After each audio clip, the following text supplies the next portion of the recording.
क्या आपको वह प्रतिष्ठित लाल और सफेद लोगो याद है? वही जो ग्रेट इंडियन टेस्ट का वादा करता था। कई लोगों के लिए कैंपा कोला सिर्फ एक पेय नहीं था, यह एक युग का प्रतीक था। लेकिन इसकी यात्रा बाजार में बदलावों, देशभक्ति और एक नाटकीय वापसी की एक आकर्षक कहानी है।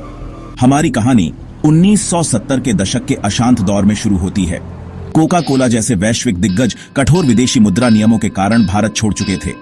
इससे सॉफ्ट ड्रिंक बाजार में एक बड़ा शून्य पैदा हो गया और तभी प्योर ड्रिंक्स ग्रुप, जो पहले से ही कोक की बॉटलिंग कर रहा था, ने कदम रखा।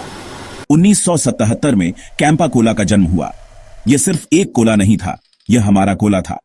गर्व से भारतीय, इसने जल्दी ही लाखों लोगों के दिलों और स्वाद कलिकाओं पर कब्जा कर लिया। हलचल भरे शहर की सड़कों से लेकर शांत ग्रामीण दुकानों तक कैंपा कोला ताजगी का पर्याय बन गया। इसका वह अलग, थोड़ा मीठा स्वाद था जिसने इसे सबसे अलग कर दिया। लेकिन मीठी सफलता हमेशा के लिए नहीं टिकनी थी। 1990 के दशक में आर्थिक उदारीकरण आया और इसके साथ ही अंतर्राष्ट्रीय पेय दिग्गजों की वापसी हुई।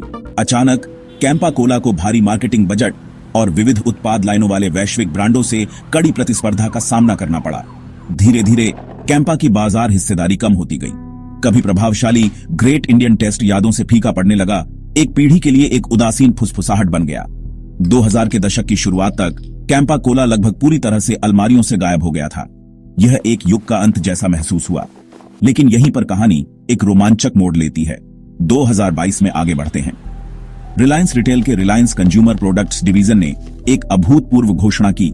वे कैंपा कोला का अधिग्रहण कर रहे थे और बस ऐसे ही एक प्रिय भारतीय ब्रांड का पुनर्जन्म हुआ। कैंपा कोला वापस आ गया है, सिर्फ एक कोला के रूप में नहीं, बल्कि नए स्वादों के साथ, ऑरेंज और लेमन। यह इसकी विरासत को श्रद्धांजलि है। एक नई पीढ़ी के लिए फिर से कल्पना की गई है, एक राष्ट्रीय पसंदीदा होने से लेकर एक भूली हुई याद तक। और अब एक विजयी वापसी कैंपा कोला की कहानी नॉस्टैल्जिया की शक्ति और भारतीय उद्यम की स्थायी भावना का एक प्रमाण है। तो क्या आपने अभी तक नया कैंपा ट्राई किया है?